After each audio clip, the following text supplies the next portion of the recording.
Bom, então voltando à nossa aula de cefaleias, a gente vai falar agora das cefaleias secundárias, que são aqueles casos onde a cefaleia tem um substrato, tem uma justificativa patológica e a cefaleia passa a ser um sintoma e não a doença principal. Nós temos que, não necessariamente doenças do sistema nervoso central causam cefaleia. A cefaleia ela pode ser consequência de uma doença sistêmica, como por exemplo infecção. Uma virose que pode dar cefaleia, pode ser secundária a uma doença vascular e pode ser secundária a uma doença neurológica. A gente tem que entender que os sintomas de cefaleia secundária eles podem, por vezes, se misturar e se confundir com sintomas de cefaleias primárias. Daí a importância de nós termos em mente a procurativa durante o exame físico de sinais de alarme que apontam para a necessidade de realização de exames complementares para o diagnóstico de cefaleia secundária. Então, a anamnese, a procura desses red flags, desses sinais de alarme, ela deve ser de conhecimento do médico geral, tá? E deve ser procurada, deve ser pesquisada em toda consulta. Nós temos um acrônimo para nos lembrarmos sempre de pesquisar os sinais de alarme, que é o SNOOP4. Né? O S do SNOOP significa sintomas sistêmicos, então sintomas sistêmicos como febre ou sudorese noturna ou calafrio devem ser questionados ativamente ao paciente durante a consulta, porque isso aponta para diagnósticos secundários como infecções sistêmicas, como HIV, como tuberculose, como infecções do sistema nervoso central, como meningite, meningoencefalite. Não é comum você ter cefaleia e ter febre junto com sudorese noturna e calafrio. Isso aponta para uma doença imunocomprometedora, como HIV, ou para infecções, sejam elas sistêmicas, oportunistas ou não, como a tuberculose,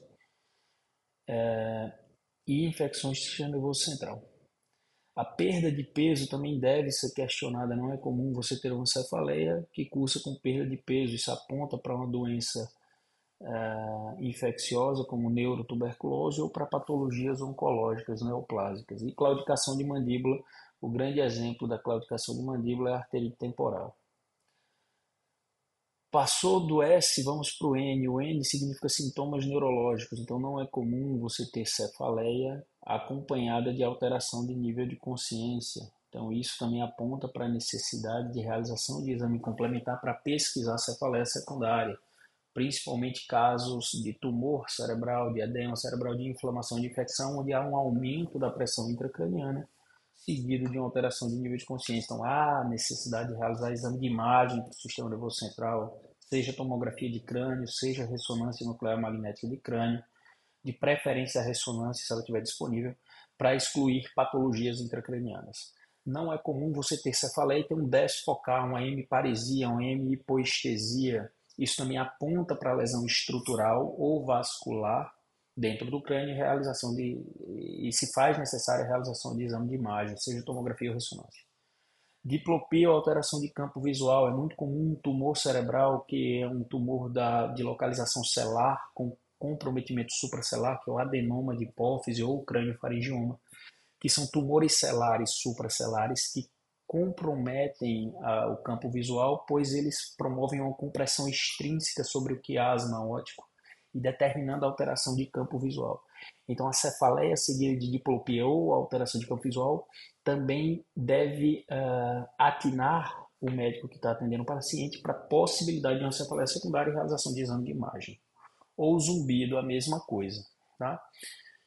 Então, passamos do S, passamos do N. O primeiro O do Snoop é a idade, né? Older. Não é tão comum a cefaleia surgir após os 50 anos de idade. Então, o simples fato de surgir após os 50 anos de idade aponta para a necessidade de investigação de uma cefaleia secundária com exame de imagem.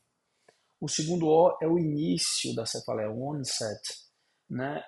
E aí nós pesquisamos principalmente, deve haver uma busca ativa para como se iniciou essa cefaleia. Por quê? Porque a marca registrada da cefaleia secundária é a cefaleia entrovoada, ou thunderclap, ou trovejante. O que é isso? É uma cefaleia súbita, não é progressiva, ela é súbita, de fortíssima intensidade holocraniana, de forma geral em forma de pontada e que ela, na escala visual analógica, ela vai da dor mínima para a dor máxima em segundos, tá? Isso é a definição da cefaleia trovejante ou cefaleia trovoada, que é a marca registrada da cefaleia secundária, tá? Que é uma cefaleia, eu vou repetir, de fortíssima intensidade, escala visual analógica de 10 em 10, tá? A dor mais forte que a pessoa pode sentir, de forma geral empontada, holocraniana, e que ela surge em segundos, não é uma cefaleia que vai piorando progressivamente ao longo de horas, ao longo de dias e se torna forte. Não, é uma cefaleia que subitamente, em termos de segundos, 5, 10 segundos, ela já atinge nota 10 de 10, ok? A cefaleia em Thunderclap. As principais causas secundárias de cefaleia que cursam com cefaleia em Thunderclap, a principal delas é essa aqui, a RCVS, que é a Síndrome da Vasoconstricção Cerebral Reversível, que nós vamos falar nela. A hemorragia intraparenquimatose espontânea, que é o AVCH também. A hemorragia subaracnoideia aneurismática, vocês têm que entender também, eu quero que vocês peguem principalmente essas duas causas, tá? A HSA e a Síndrome da Vasoconstricção Cerebral Reversível.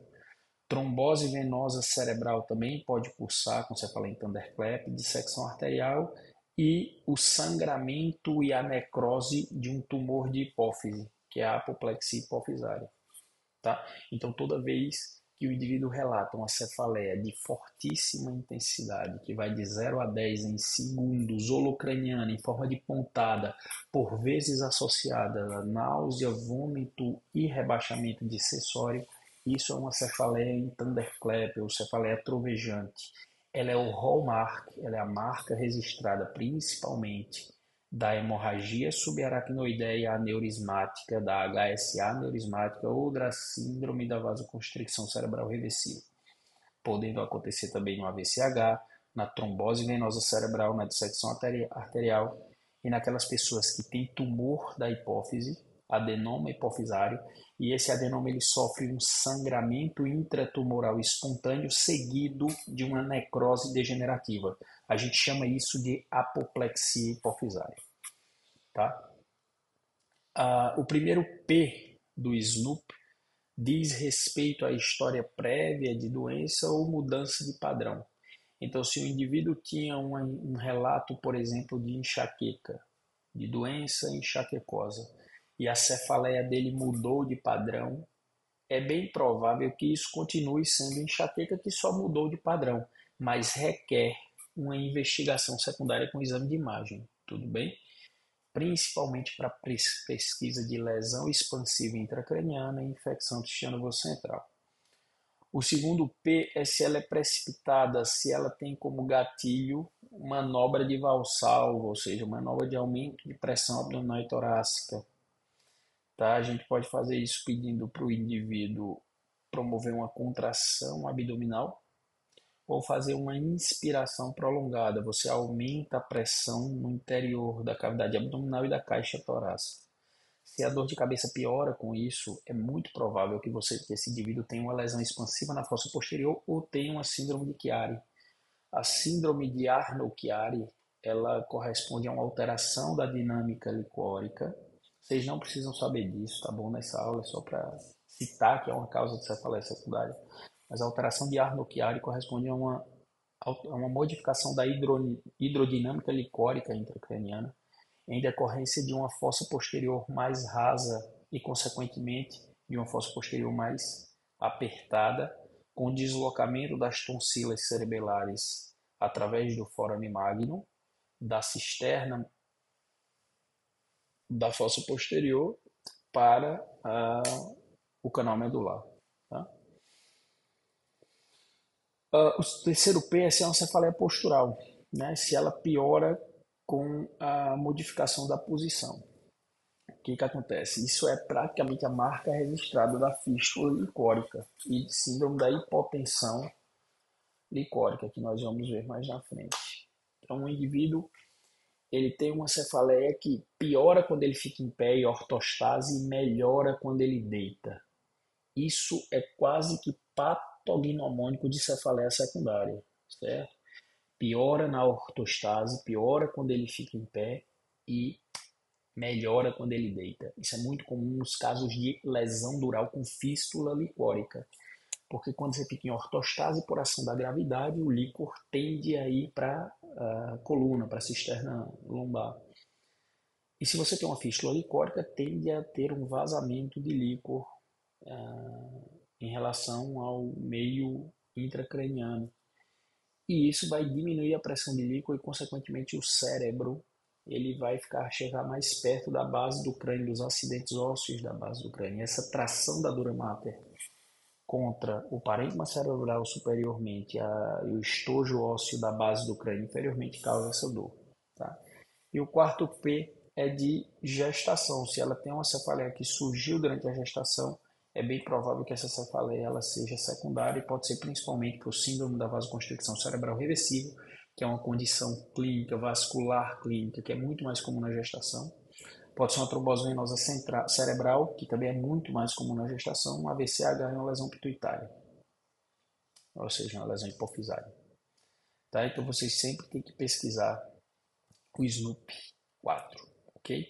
Vamos falar das cefaleias secundárias. Como eu já citei, o hallmark, a marca registrada da cefaleia secundária é a cefaleia em thunderclap ou cefaleia em trovoada ou trovejante, que é aquela cefaleia de fortíssima intensidade, escala visual analógica 10 de 10, que ela surge de forma abrupta, surge de forma súbita, de forma geral holocraniana, tipo pontada, e que vem associado por vezes a náusea, vômito e ou rebaixamento de sensório. E a cefaleia em thunderclap ela levanta suspeita para causas secundárias de cefaleia. As principais, como eu já falei, as principais causas de cefaleia em thunderclap na prática clínica é a hemorragia subaracnoideia espontânea, que em mais de 80% dos casos é secundária a uma rotura de um aneurisma intracraniano. Tá? Outras causas, como a gente já falou, a síndrome da vasoconstricção cerebral reversível, ela aparecendo aqui. Tá? O AVC também pode dar, a trombose venosa cerebral também pode dar, a síndrome da hipotensão intracraniana licórica pode dar, a apoplexia hipofisária pode dar. Mas principalmente a HSA, hemorragia subaracnoideia espontânea secundária, rotura de aneurisma cerebral e a síndrome da vasoconstricção cerebral reversível. Okay? Então vamos falar propriamente das patologias. Começando pela síndrome da vasoconstricção cerebral reversível, ela é a principal causa de cefaleia em thunderclap. Cerca de 25% das causas das cefaleias em thunderclap são devido à síndrome da vasoconstricção cerebral reversível. E essa cefaleia, ela de forma geral, na síndrome da vasoconstricção cerebral reversível, ela se origina na região occipital e depois se torna holocraniana ao longo de todo o crânio. A principal causa de cefaleia em thunderclap recorrente é a síndrome da vasoconstricção cerebral reversível. Por quê? Quando nós temos uma hemorragia subaracnoideia espontânea, um HSA por rotura de aneurisma, você vai ter uma cefaleia em thunderclap de forma geral, mas é uma cefaleia única. Foi aquele episódio da rotura. Quando a cefaleia em thunderclap ela se torna recorrente, então toda semana um indivíduo tem uma, todo mês um indivíduo tem uma, é pouco provável que seja decorrente de um HSA, porque esse indivíduo iria morrer. Então, as causas de cefaleia em thunderclap recorrentes, principalmente, a principal causa é a síndrome da vasoconstricção cerebral reversível, tá? Ela afeta o sexo feminino mais do que o sexo masculino, numa odds aí de 2,4 para 1. E a faixa etária é o indivíduo adulto jovem, né? Entre os 20 e 50 anos de idade. Os principais gatilhos, pique hipertensivo e manobra de valsalva, tá certo? E os principais fatores de risco, lembra que a gente comentou lá falando do SNOOP, que a gestação ela é um fator de risco para a síndrome da vasoconstricção cerebral reversível, tá aqui, tá? Gestação. Hipertensão arterial sistêmica e uso de drogas como a maconha e os simpático-miméticos como cocaína. Elas também podem promover a vasoconstricção cerebral reversível. Tá? O principal diagnóstico diferencial da síndrome da vasoconstricção cerebral reversível é com hemorragia subaracnoideia espontânea. Tá?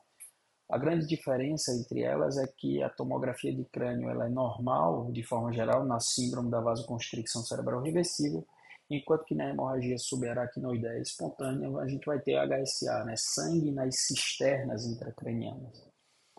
E o líquor, se você faz uma punção com estudo licórico, a celularidade, proteína e a glicose estão normais na síndrome da vasoconstricção cerebral reversível, enquanto que na HSA você pode ter um consumo de glicose, tá? Então, toda vez que o indivíduo tem cefaleia em thunderclap, a cefaleia em thunderclap, ela aponta para a necessidade de realização de exame de imagem, porque ela é o hallmark, ela é a marca registrada da cefaleia secundária. E aí você precisa fazer uma tomografia de crânio. Se essa tomografia de crânio vem com sangue nas cisternas intracranianas, desde que não haja história de trauma, nós estamos diante de uma hemorragia subaracnoideia espontânea, a principal causa dela, aneurisma roto. Se essa tomo vem normal e o estudo licórico vem normal, é bem provável que nós estejamos diante de uma síndrome da vasoconstricção cerebral reversível, ok? O diagnóstico ele é dado pela angiorressonância. Nós vamos ver aqui, comparando essa angiorressonância, aqui a artéria carótida interna, de um lado e do outro, aqui a artéria cerebral média, cerebral anterior, cerebral média. A gente está vendo um corte coronal, né, de frente para trás, e a gente vê aqui, ó, que a artéria cerebral anterior, aqui do lado esquerdo, ela está menor, de menor calibre, tá? Com vasoconstricção comparada ao do lado direito. E aqui também a gente tem que os ramos da artéria cerebral média, eles estão menores do lado esquerdo do que do lado direito. Então isso diz respeito à vasoconstricção cerebral reversível, ok? Se você faz uma ressonância nesses indivíduos, no corte de Flair, você vai ter essas hiperdensidades occipitais, principalmente, que chama de PRESS. Esse achado é tido em até 15% dos pacientes com síndrome da vasoconstricção cerebral reversível. Tá certo? Tá certo? PRESS significa Posterior Reversible Encephalopathy Syndrome. Ok? Beleza. E como é que se trata a síndrome da vasoconstricção cerebral reversível? Na realidade, como o próprio nome já sugere, ela é reversível, tá? Não requer um tratamento de emergência, requer eliminação de fatores de risco. Então, evitar picos de hipertensão nos indivíduos com hipertensão arterial sistêmica e saber que durante a gestação a paciente está sob alto risco de ter a RCVS. A segunda causa é a hipertensão intracraniana idiopática, também chamada de síndrome do pseudotumor cerebral. Ela cursa com a cefaleia holocraniana de forte intensidade e diferente da thunderclap, que é uma cefaleia tipo pontada, né, trovejante. Aqui nós temos uma cefaleia tipo peso. De forma geral, o indivíduo com hipertensão intracraniana idiopática, ele tem uma cefaleia holocraniana tipo peso associada à diplopia. Por que diplopia? Porque você tem um acometimento do nervo abducente secundário à pressão intracraniana aumentada. Nos indivíduos com hipertensão intracraniana idiopática, de forma não explicada, eles têm a pressão dentro do crânio aumentada. O nervo craniano que mais sofre com hipertensão intracraniana é o nervo abducente, porque é o nervo que tem o maior trajeto cisternal. Quando você compara os 12 nervos cranianos, o que tem o maior trajeto cisternal é o abducente. Então, de forma geral, na síndrome da hipertensão intracraniana, você tem cefaleia holocraniana tipo peso associada à diplopia. É uma marca registrada. Lembra lá que no SNOOP 4, diplopia é um sinal de alarme que requer investigação de causas secundárias, tá certo? Nós temos, além da diplopia, um papiledema por aumento da pressão intracraniana, tá certo? Bilateral esse papiledema, e um aumento da pressão de abertura helicórica. Quando você vai coletar o líquor desses indivíduos por punção lombar, você pode medir a pressão e ela vai estar bem aumentada. Se você faz um estudo citoquímico do líquor, a celularidade é normal e a bioquímica é normal, é simplesmente a pressão que está aumentada. A hipertensão intracraniana idiopática, ou síndrome do pseudotumor cerebral, ela afeta mais comumente os indivíduos jovens do sexo feminino e obesos, são as jovens obesas, tá? E os principais fatores de risco: hipervitaminose, então a hipersuplementação por vitamina A. Alguns antibióticos, sabidamente na literatura, eles aumentam o risco de mulheres jovens e obesas de ter hipertensão intracraniana, principalmente a tetraciclina, a nitrofurantoína e a ampicilina. E o uso crônico de anticoncepcionais combinados orais, anti-inflamatórios não esteroidais ou corticoides também está relacionado à hipertensão intracraniana idiopática farmacológica, né? Esse é o quadro clínico, é uma mulher jovem, obesa, com papiledema bilateral, com alteração de campo visual, com perda de campo visual, demonstrado aqui. Nota que essa amaurose, essa perda de campo visual, ela é concêntrica, ela vem da periferia para o centro, tá certo? Ela vem principalmente da periferia para o centro, ok? E quando você faz uma punção licórica nesses indivíduos, a pressão de abertura está aumentada, tá? Existem alguns sinais indiretos do diagnóstico da hipertensão intracraniana idiopática na ressonância que a gente consegue ver aqui. Isso aqui é um corte sagital, certo? Um T1, a ressonância nuclear magnética de crânio, um T1 sagital sem contraste. E o que nós notamos aqui? A gente nota aqui que a célula túrcica, isso aqui é o seio esfenoidal, e a célula túrcica aqui, ó, o clivus aqui, a célula túrcica não tem hipófise. Na realidade, não é que ela tem hipófise, a hipófise está jogada aqui para cima.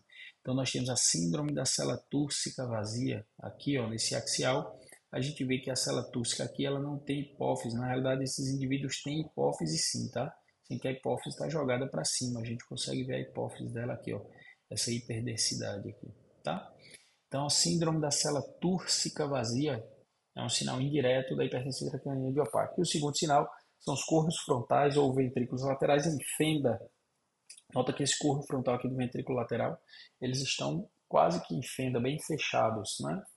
Então, são as duas grandes alterações nos indivíduos com hipertensão intracraniana idiopática, alterações imaginológicas, né? A síndrome da célula túrcica vazia e os ventrículos em fenda, os ventrículos laterais em fenda, tá joia? Importante, gente, não é que esses indivíduos não tenham hipófise, eles têm hipófise sem que ela não está na topografia que ela costuma estar, ela está jogada para cima, tá? Ok.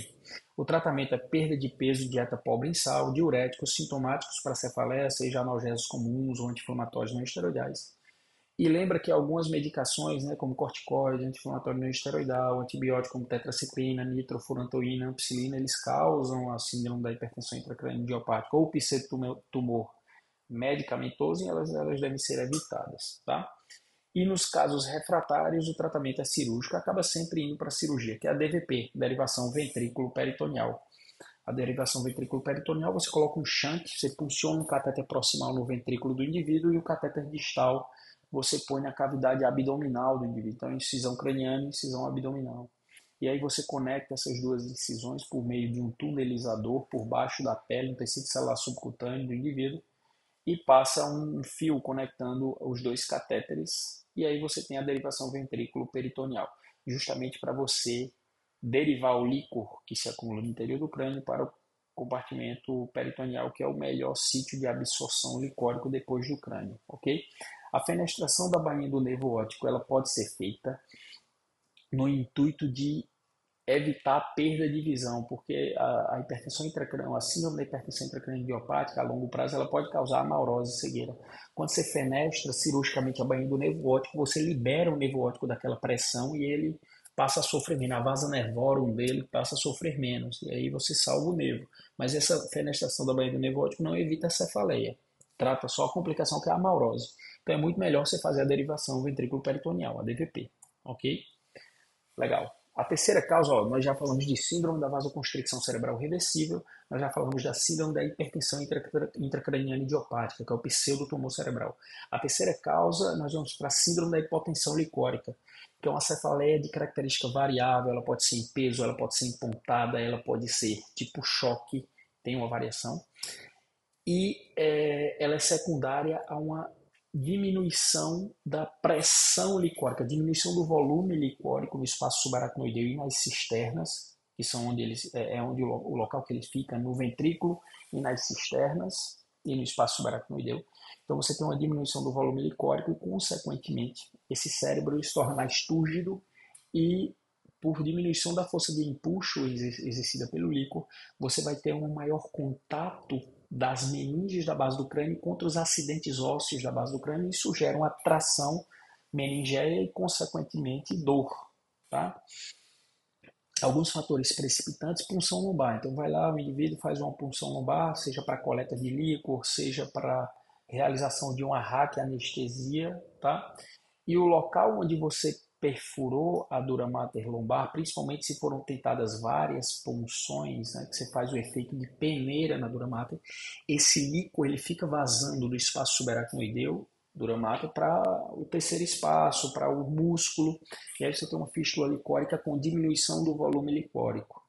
Isso vai causar uma maior turgidez do cérebro, vai causar um maior tracionamento do parênquima cerebral contra a dura mater da base do crânio e os acidentes ósseos da base do crânio, e isso vai gerar dor. Tá? As derivações licóricas também são fatores precipitantes. Cirurgias na coluna vertebral que envolvam principalmente a abertura dural. Então, manipulação da medula espinal para ressecção de um tumor, por exemplo, você precisa abrir a dura mater. Se essa dura mater não ficar bem fechada, você vai ter fístula licórica, vai ter diminuição da pressão licórica e, consequentemente, síndrome da hipotensão licórica e cefaleia. Traumas raquimedulares, cirurgias da base do crânio, ou seja, tudo que envolva a dura mater. Aqui tem um exemplo, né? Nós temos uma cirurgia, na realidade uma lesão na dura mater da medula espinal torácica, e essa dura mater lesada vai permitir a saída de líquor e consequentemente, a diminuição do volume licórico intracraniano e também dentro do espaço subaracnoideu da coluna vertebral. Diminuição de volume, consequentemente, vai promover diminuição de pressão de líquor. E aí você vai ter uma hipotensão licórica que, por turgidez e aumento do contato do cérebro contra a dura mater da base do crânio e a base do crânio e os acidentes ósseos, vai gerar essa dor. A grande marca da hipotensão licórica é a cefaleia postural. É um indivíduo que, quando está em pé, piora a dor de cabeça. Isso é fácil de imaginar. Se você tem uma lesão dural, você, quando fica em pé, aumenta a drenagem do líquor por meio dessa sua lesão dural, diminuindo a pressão de líquor dentro do crânio e dentro da coluna. Consequentemente, você vai ter hipotensão licórica e dor. E ela melhora quando você fica em decúbito. Tá? Aqui é só explicando o raciocínio lógico da coisa, né? Então você tem um cérebro túrgido com líquor, e aí você tem uma lesão aqui na medula, na dura da medula espinhal na transição cérebro-torácica. Você vai ter saída de líquor, terceiro espaço, e consequentemente diminuição do volume licórico intracraniano. E aí, uma maior turgidez, o cérebro se torna mais duro e há um maior contato por diminuição da força de empuxo, né? Há um maior contato do cérebro, do parênquima cerebral, contra a base do crânio. E aí vai estimular a dura mater da base do crânio e vai sentir dor. Tá? E é uma cefaleia que piora quando você fica sentado ou em pé e melhora no decúbito. Joia? Quais são as marcas registradas, assim como na hipertensão intracraniana idiopática, o síndrome do pseudotumor cerebral, aqui na síndrome da hipotensão licórica a gente também vai ter hallmark. Quais são eles? A gente tem aqui, ó, nessa ressonância no T1 com contraste, ó, isso aqui é um T1 sem contraste, isso aqui é um T1 com contraste. A gente vai ter um realce leptomeníngeo. Nota que a dura mater aqui ela ficou bem realçada, bem mais espessada. Tá vendo? Aqui. E a gente vai ter uma aproximação do tronco encefálico contra o clivus e o dorso da célula, com diminuição da cisterna pré-pontina, diminuição da cisterna interpeduncular do volume e uma reaproximação das tonsilas cerebelares em relação ao forame magnum, invaginação das tonsilas cerebelares em relação ao forame magnum, como se fosse um chiari, tá? Então nós temos o espessamento pacmeníngeo com captação de contraste, e o deslocamento retrocelar dos corpos mamilares. Ó, isso aqui são os corpos mamilares, essa bolinha. A gente vai ter uma maior aproximação entre o dorso da célula e eles, tá? E o deslocamento das tonsilas cerebelares pelo forame magnum. Joia. Existe um score, né, para o diagnóstico de síndrome da hipotensão licórica, visto na ressonância. Você usa a ressonância, tá, para dar esse diagnóstico. E assim, quais são os sinais que mais pontuam? Se você tem um seio venoso engurgitado, principalmente você olha o seio sagital superior, que é esse aqui, e a confluência dos seios aqui. Ela fica bem engurgitada. Aqui não tá não, mas de forma geral eles ficam. Tá? O engurgitamento dos seios venosos. Pontua 2. Esse realce pacmeníngeo que a gente viu aqui, ó, a dura mater aqui, tá espessada, mas é sem contraste. Quando você joga o contraste, há uma impregnação da dura mater da pacmeníngea pelo gadolínio, né? Isso é um sinal de hipotensão licórica, tá certo? Pontua 2 também. A coleção subdural, então você tem uma hipotensão licórica e por pressão negativa mesmo você faz um subdural, vai pontuar um subdural por hiperdrenagem licórica, na realidade. A cisterna supracelular menor que 4 milímetros. O que é a cisterna supracelular? Essa cisterna aqui. Como você vai ter uma caída do cérebro em relação à base do crânio, uma aproximação do cérebro em relação à base do crânio, essa cisterna que fica entre o dorso da célula e os corpos mamilares, ela diminui, fica menor que 4 milímetros. Você consegue medir isso na ressonância. É um sinal bem sugestivo de hipotensão licórica, tanto é que pontua 2 também. A cisterna pré-pontina menor que 5, que é essa cisterna aqui, ó, pontua 1. E a distância mamilo-pontina menor que 6,5, pontua 1. Então você vai pesquisar tudo isso na ressonância e se você faz 5 pontos, há uma alta probabilidade fístula licórica, 3 a 4 pontos, probabilidade mediana e 2 ou menos pontos, baixa probabilidade. Tá? Como é feito o tratamento da hipotensão licórica? Repouso, hidratação e cafeína. Tá? Nos casos refratários, principalmente quando ela é pós-expulsão, então fez raquianestesia, ou coletou líquido para alguma coisa e evoluiu com cefaleia postural. Isso é síndrome da hipotensão licórica. O tratamento, de forma geral, é hidratar, dar água, porque o cérebro, né, ele usa a água como substrato para a produção de líquor, certo? O líquor ele é principalmente produzido nos ventrículos, no plexo coroide, tá? No plexo coroide que está presente nos ventrículos. Então, quanto mais água você dá para o indivíduo, mais o cérebro vai produzir líquor, tá? Então, hidratação, repouso e cafeína. Nos casos refratários, você pode fazer um enxerto epidural de glóbulos vermelhos. O que é isso? Você tira sangue do paciente e injeta sangue no local da punção. Tá certo? Isso funciona, você faz um blood patch, né? Você faz uma correção da fístula, injetando glóbulos vermelhos lá e que eles vão fazer uma reação de fibrose e vão fechar o local de lesão dural. Tá? Nos casos espontâneos, você também, por algum motivo, ninguém sabe explicar, também pode fazer esse enxerto epidural de glóbulo vermelho que funciona. E no tratamento das fístulas, e no caso de fístulas traumáticas ou iatrogênicas, seja por cirurgia, seja por trauma, o tratamento é ir lá, abrir e dar ponto na dura mater, né? Corrigir a fístula. Ok? Uma outra causa que é a arterite temporal, que é uma cefaleia do idoso. Ela é mais comum no idoso do sexo masculino. A maioria das cefaleias que a gente falou são mais comuns do sexo feminino. A arterite temporal ela é uma exceção porque ela é muito mais comum no sexo masculino. E é uma cefaleia de forma geral temporal. Ela pode ser bilateral ou mono ou unilateral, mas de forma geral ela é bilateral.